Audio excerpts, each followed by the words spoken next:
To be recipient of the Maya Angelou Women Who Lead Award, I couldn't be more honored, I couldn't be more inspired, I actually couldn't be more humbled.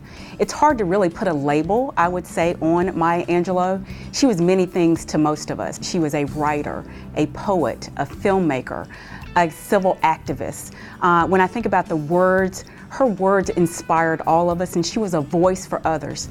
So in my capacity and to be honored in this way, I really just want to make sure that I can continue to be a voice for others, for those that I work with in the workplace, for my community, and for me, most importantly, as I raise a young black man in America today, to make sure that I can be an advocate and a voice for him.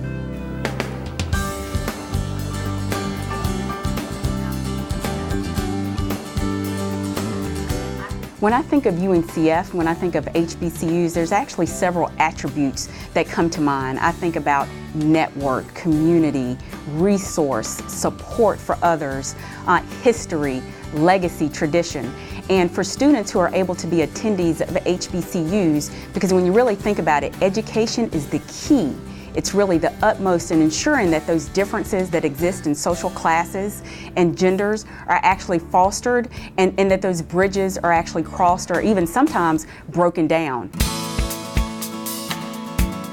CBRE's African-American Network group, we actually have 3 strategic objectives, and over this next 3-year period, we're ensuring that we really strengthen our focus in 3 key areas. One, it's to be a business partner. The second is around talent strategy, and that's where we look at how we recruit talent into the organization, how we onboard them, how we mentor them. And when I think about, especially as a black professional in the commercial real estate industry, it's critically important to establish opportunities to build up and to reinforce and to mentor and coach other young colleagues along as they move into the area of commercial real estate.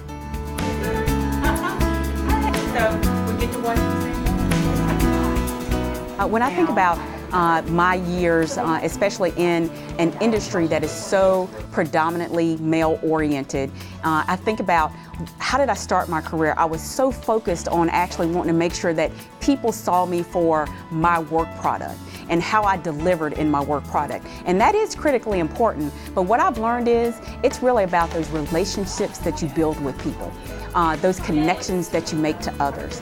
How do you make them feel? How can you accomplish things together? And I would contend that there's nothing more important than to recognize that it's, yes, your work product should speak for yourself, but no one really wants to engage and work with you if they don't like you.